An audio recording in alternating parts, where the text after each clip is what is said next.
This foundry is just a place where we mould, make cast iron castings. The casting is a skilled business, really. You just can't get anybody in off the street. You've got to learn, and learn it well, otherwise you'll never make it. Once the old fella that really learned well, years gone by, they've either retired, died, or once they've left the foundries, they never come back to them, and you can't get the young fellas to replace them.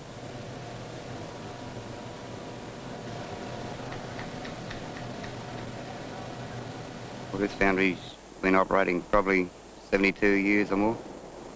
And Newtown actually is grown up around the foundry. Well, I've been in this foundry since 1939, which is just over 45 years. I was about 14 and a half when I started here.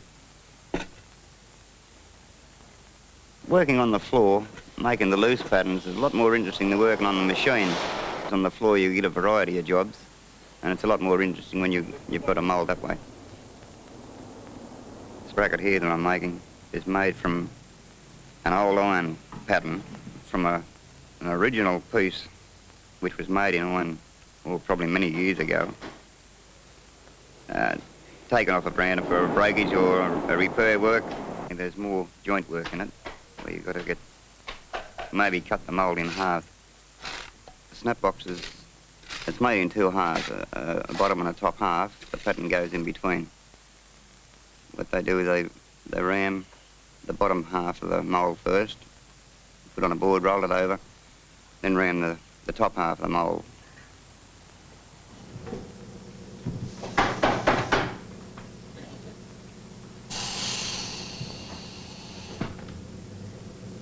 You don't too much there, do you?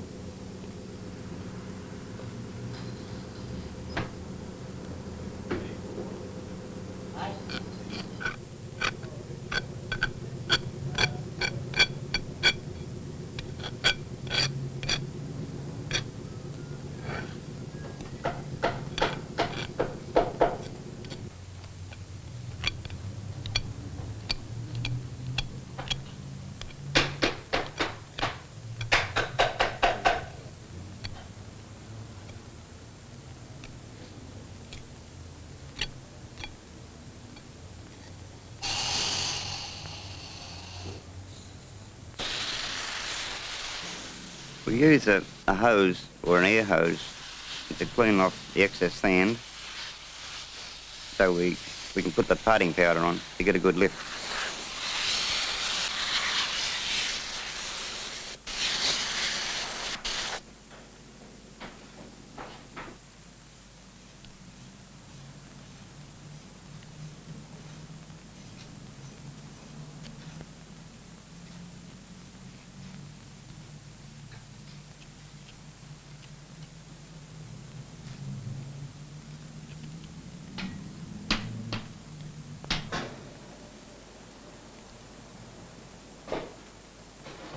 After we've made our joint on our mould, blown all the waste sand off, we put parting powder on. It gives you a clean joint when you ram the top box up, so that the top mould don't stick to the bottom mould or the pattern.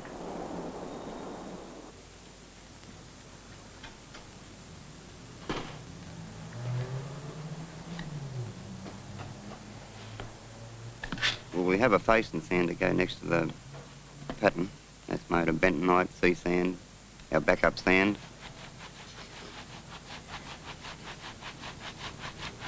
But it's got a certain dampness about it. Some jobs you have it a little bit wetter, other jobs you have it drier. All depends how much pressure you can put on that compression to get it into the mould.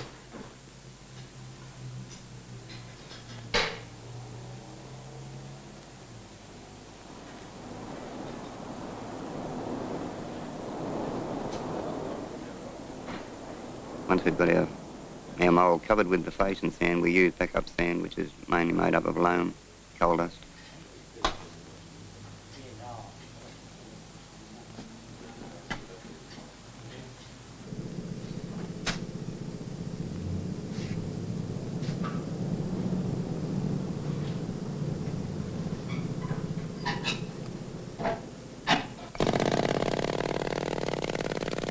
Well, the sand's held together in the mould only by ramming it tight into the moulding box or the flask. That's rammed tight, compresses it.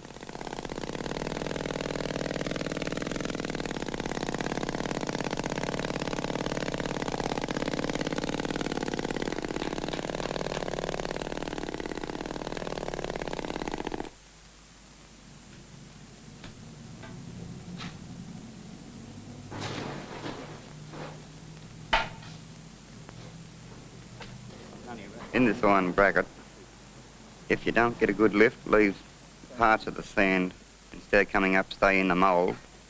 It requires a lot of patchwork, which we use little tools on to bring it back to the normal or original state. That's a rough old lift.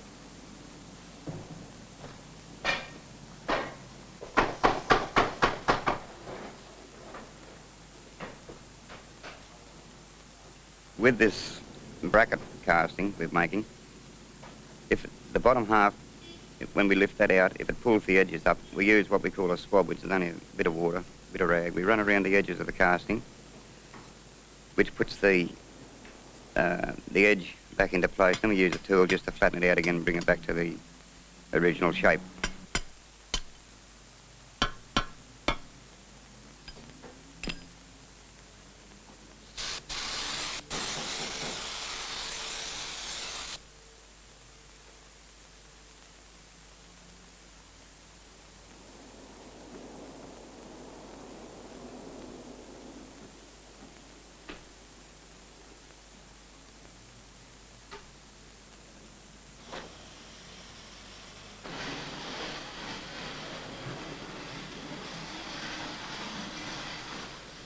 The furnace itself is made up of a steel shell, something like the funnel of a boat, with a brick lining, a fire brick lining.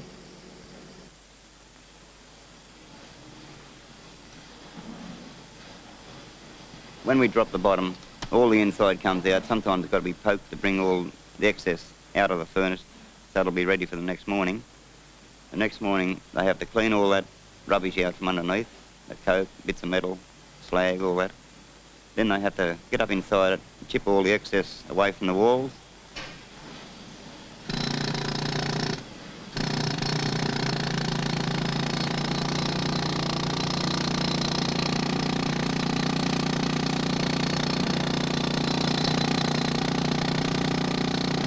When they prepare a furnace, they line it with what they call a dobbin, which is a fire clay, loam and black sand.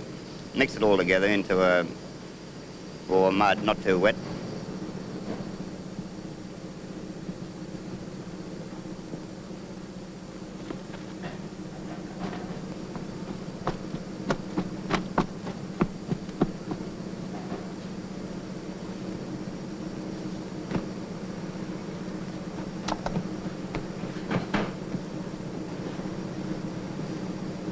Then they line the furnace with this dobbin, what we call.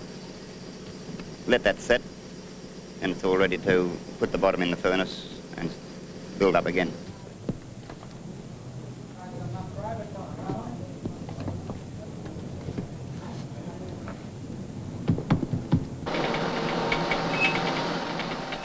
The furnace is filled with coke. Soft grade pig iron is loaded in with the coke in layers or splits. It is kept at an even temperature, around about 15 to 1600 degrees centigrade. When we're ready to cast, we let it build up so long inside the furnace. Then we've got what they call a tap hole at the front and the chute.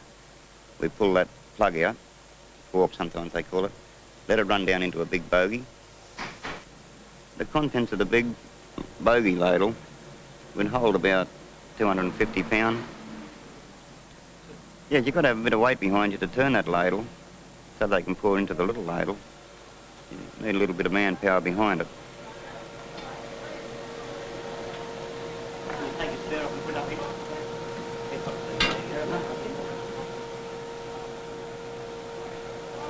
Yeah, when it comes to pouring metal into the mould to get the casting, some casting, if it's too hot, it's no good. If it's too dull, it's no good. thin castings have to have hot metal. Heavy castings, you can pour duller metal in it, colder metal, and they'll still run. If it's too hot, you can strain a job, which added thickness, and if it's too dull, it'll short run a job where it don't run right round.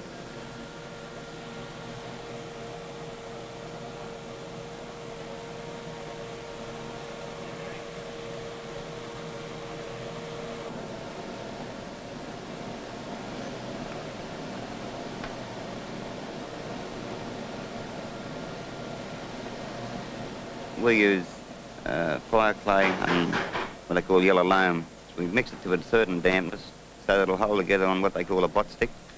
The bot goes onto the end of the stick, then we plug the hole. It's made in the shape of a cone. The hole in the furnace is a cone shaped, so that cone will fit into the plug hole.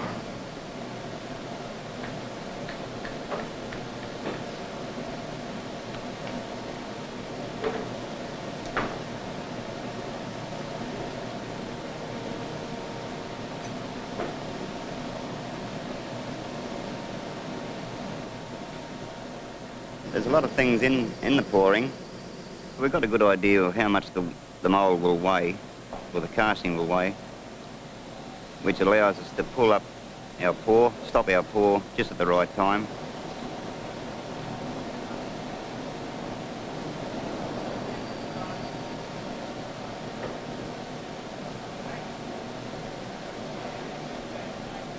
To get a good casting, you have to have the sand at the right dampness, and if it's too wet, when you pour the metal into it, it'll be what you call a blow. It'll blow up in your face. If it's too dry, it can wash the mould away. So basically, you've got to have your sand at the right dampness.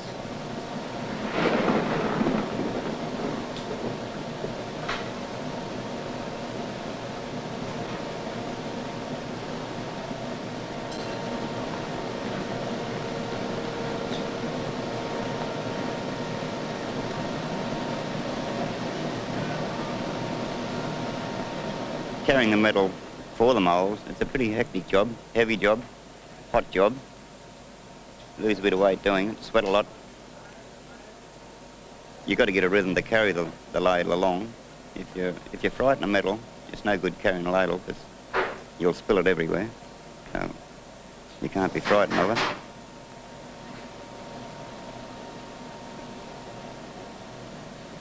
Accidents happen sometimes, not very often in here. We've been very lucky. We wear spats on our feet to stop the metal getting down our boots.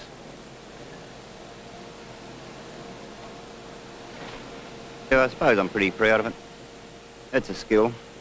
There's not many people can do it. It's hard to learn, takes a long while, and you've got to show a bit of sense.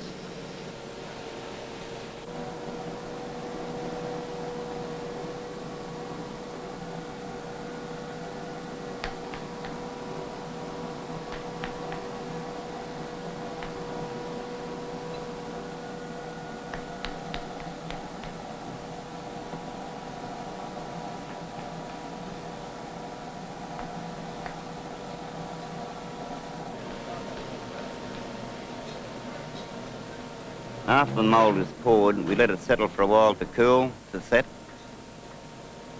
Once the head of the runner dulls off, it goes to a grey colour. It's ready to turn over and get the casting out then. It's set hard enough. Then we just turn the boxes over, get a hook and hammer, pull the casting out the sand, put it in a heap, and that sand is ready to be heaped up again to use the next day. 100 foundries have closed in the last 10 years. In the years up until about 1982, 7,500 people have been engaged in foundries in the whole of Australia. I don't think enough is being done by the foundries themselves to promote the product, and this is a pity, because otherwise it's going to be a dying trade.